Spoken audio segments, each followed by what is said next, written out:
This is another Read Me Something reward for Reich E. Spore's Patreon. We are reading from my Oz-based novel, Polychrome, Chapter 32. For several moments, that seemed to be an eternity, the penitent stood stock still, gazing at me from within his shadowed cowl. Then, very slowly, he raised his hands and pulled the hood back. Fierce, proud onyx eyes under wide, snowy brows met mine, from a face as seamed and lined as the earth around us, and much the same gray-brown color, the shade of rock and stone and dust, yet with an undertone of flesh and a hint of pink on the cheeks.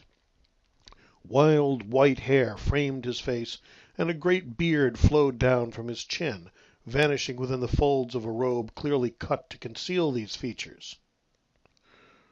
"You have named me, stranger, by both the name I chose and the name I once bore. How, then, are you named?" "I am Eric Medon." He nodded slowly.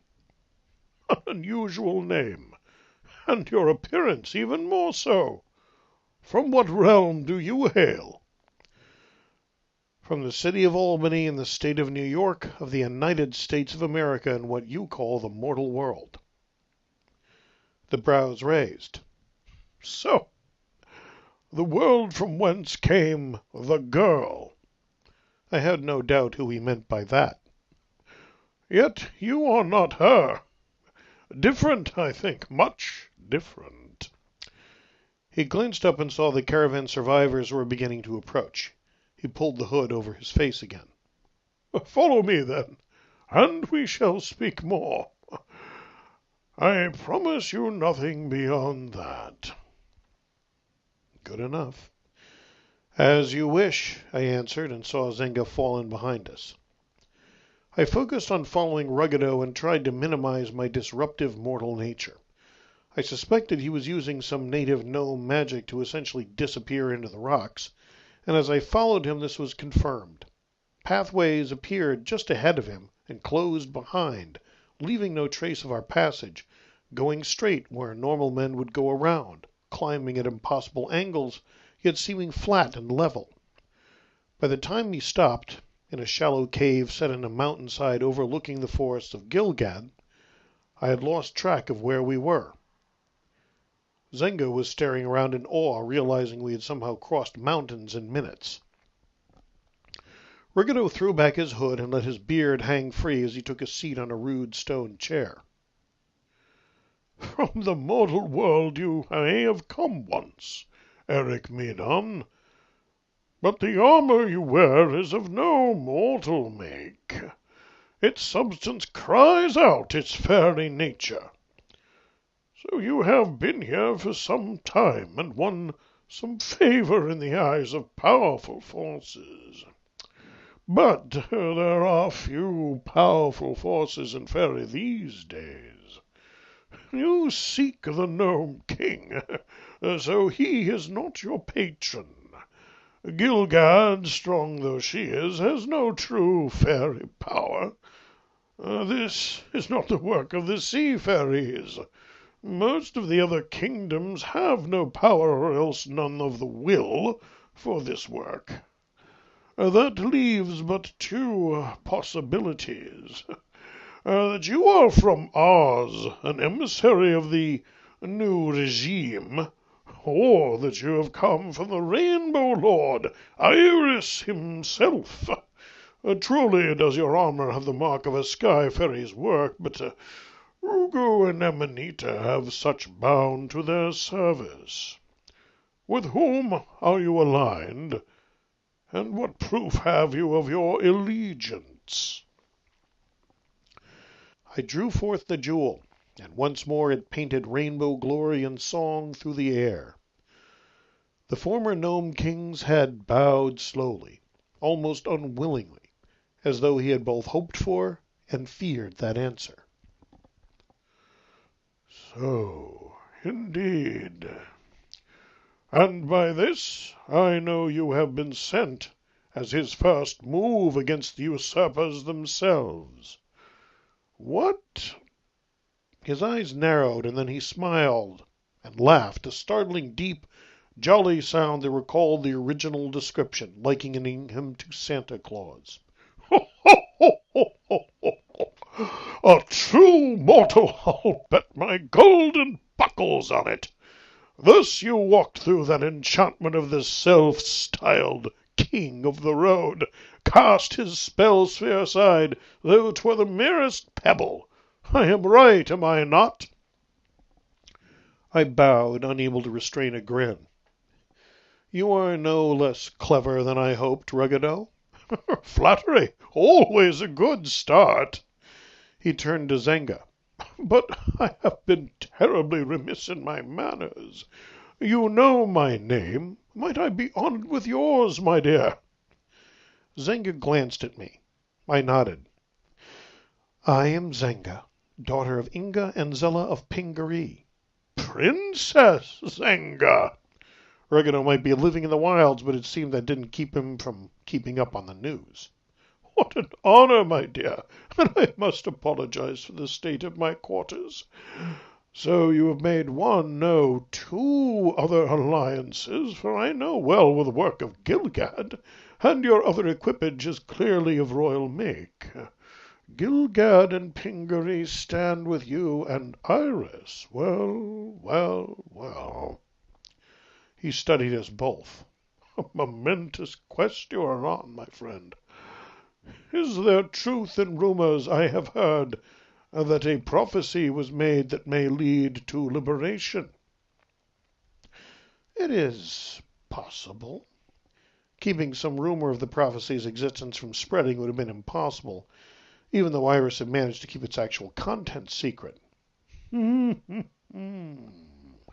"Well, then, I must consider carefully. You have had, no doubt, several tiring days waiting, for your blind was unknown to me or to the king's highwaymen. Retire into my cave, therefore, and rest. You shall find a small side cavern to the left which holds something of mortal food, and pallets suitable for your resting." The words were a clear dismissal, and Zenga and I bowed and moved off to find the indicated cave. It turned out to be a clean little stone room with a floor of swept white sand, illuminated by veins of gently glowing crystals. "What do you think, Lord Eric?"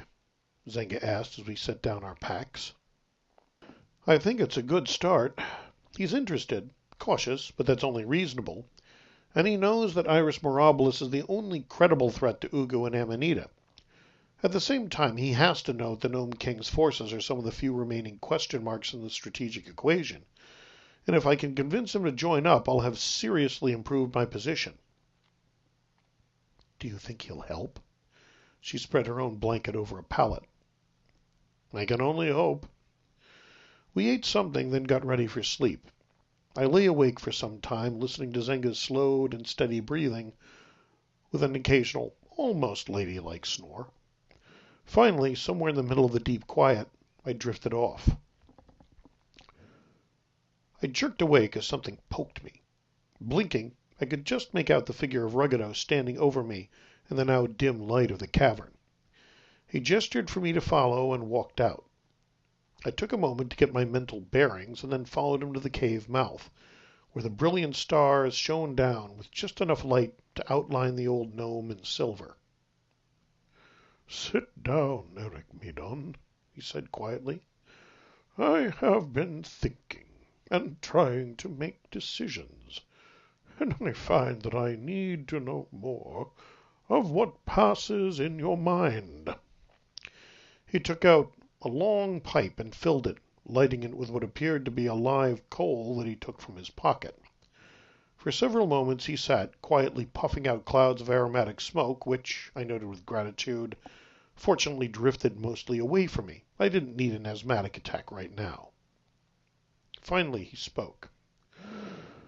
"Let us suppose that I aid you, and that I can, in fact, find the way into my ancient homeland. You know that I am an exile, The best I can expect myself is to be quickly escorted out, or, if Calico wishes to indulge you, allowed to stay for exactly as long as you." I nodded. "Yes, I understand this." "Well, then, understand that while Calico is not a bad gnome, a good one in many ways, far better than ever I was, and I'll make no bones about it, he is still king, and not a king ruled by sentiment. Backing by Iris Mirabilis, that is a good argument, and if you get close enough to present that part of your case, I think old Calico would listen. But it won't be enough. Your friend from Pingaree—" "If you bring us, I won't introduce her that way. I'll say she came with me from Gilgad." He raised one of the silvered brows. "Indeed?" He studied my face. "I see you must have some plan already. Well enough. For I suspect even if he favors you, Calico will wish to test you. And exactly how, even I cannot guess, and some of his tests can be painful, even lethal." I shrugged. "I have to take that chance." "But I do not, you see. You ask a great deal, a very great deal. While, as I suspect you know, the stories of the mortal world distorted much, I am an exile in truth by the hand of Oz itself. You ask me to risk my life for the sake of the country that took away my kingdom." I laughed quietly.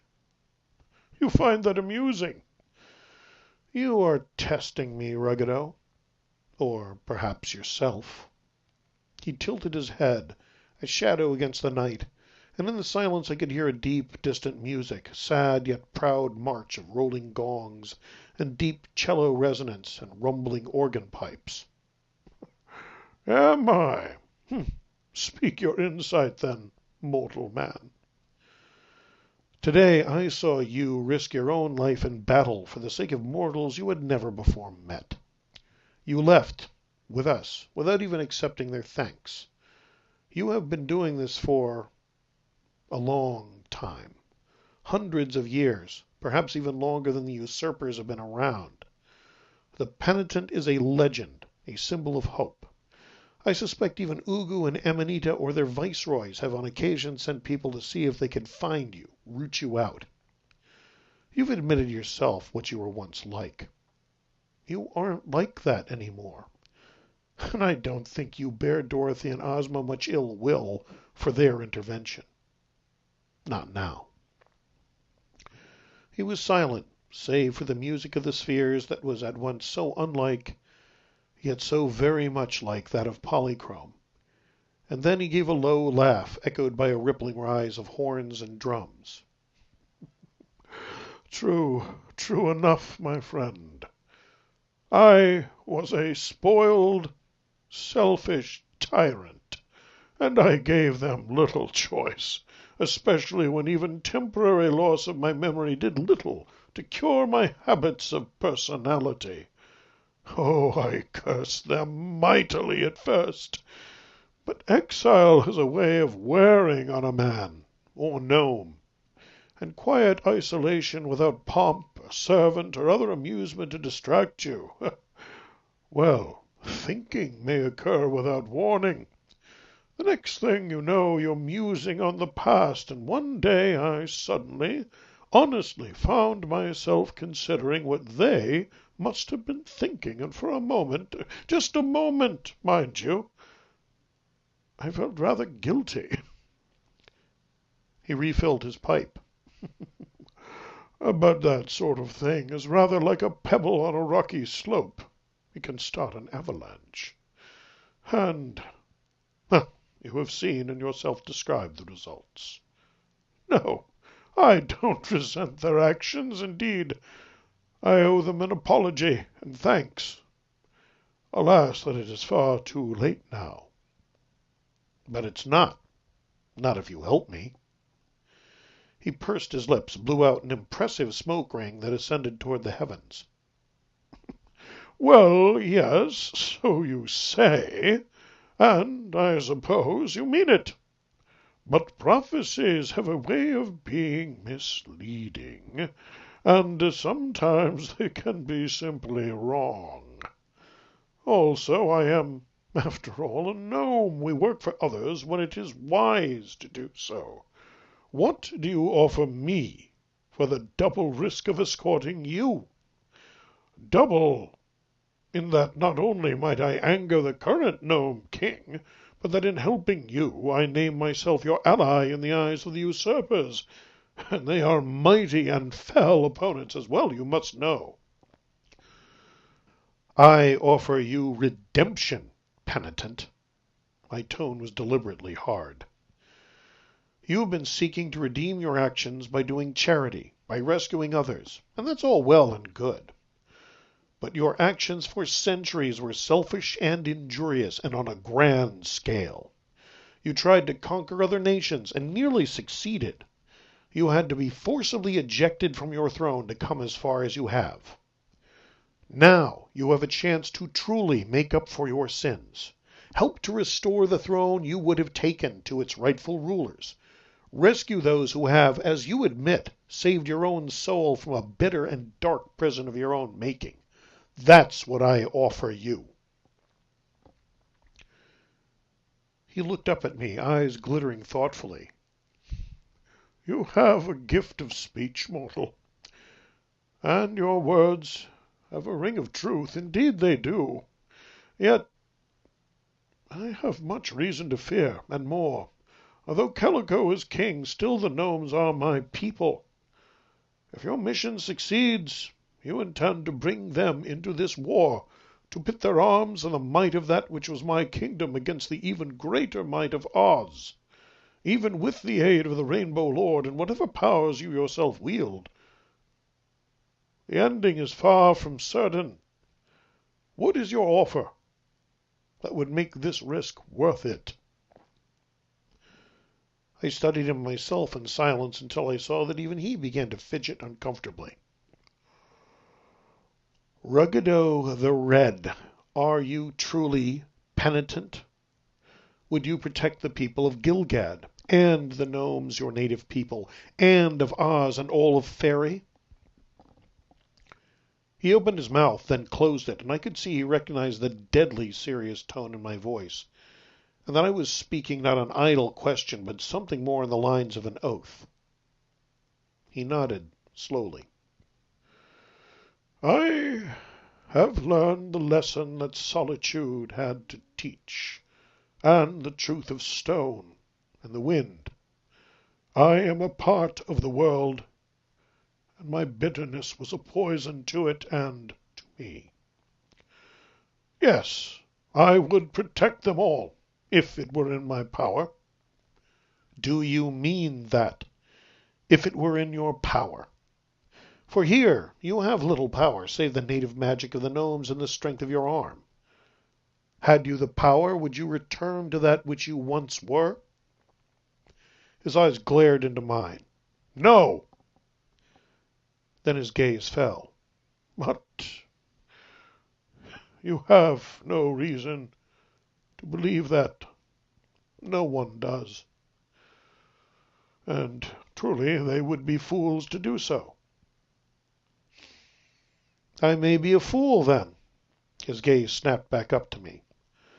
I believe, I have to believe, that a man, or gnome, can change. As good men have gone bad, bad men can be redeemed. And the worst sin would be to refuse the redeemed the chance at the rewards of their redemption. What are you saying? That I will offer you one more thing. If you will help me, if you will stand beside me, whether I win the support of the gnomes or no, whether any allies follow me otherwise, or whether I am alone at the last, if you will do this, then if the usurpers are thrown down, to you will be returned that which in the end lost you your throne and made your kingdom less than it was. The magic belt, that which held your power and protected yourself and your realm taken from you by Dorothy Gale." He stared in disbelief. "Do you believe you can even make such a promise?" I nodded. "Yes, I do. Ozma has always been one to favor redemption. More, if I have freed Oz, I do not think they would deny me any boon. And if I am dead, they would not dishonor my memory by making me a liar in death." "You—" His voice was low, and I thought I caught a trace of roughness in it that was not the sound of his stone-born heritage. Crystal chimes echoed behind the bass and drums. "You would trust me with that power, that I would not fall back into darkness." "Someone must trust to allow the other to be worthy of it. And I always rather liked you, even in the distorted pictures I was given. There was something more than a simple villain there. And what I have seen here is something much greater." He bowed so low his face nearly touched the stone. "Then I promise you, Eric Medan, I shall walk with you, yea, even to the grey palace that stands where once was the Emerald City, even if you and I be alone when that time comes. And if you win through, then I shall leave the payment of that debt to Queen Ozma. You have offered me your trust. I shall repay that with my own." We shook hands, and I could feel the strength of stone in that long-fingered grip. It was a solemn moment. And then his face stretched into a devilish grin. "But before any of that matters more than foolish words, my mortal friend, you'll have to get past Calico. And that, mark my words, will be a pretty task indeed."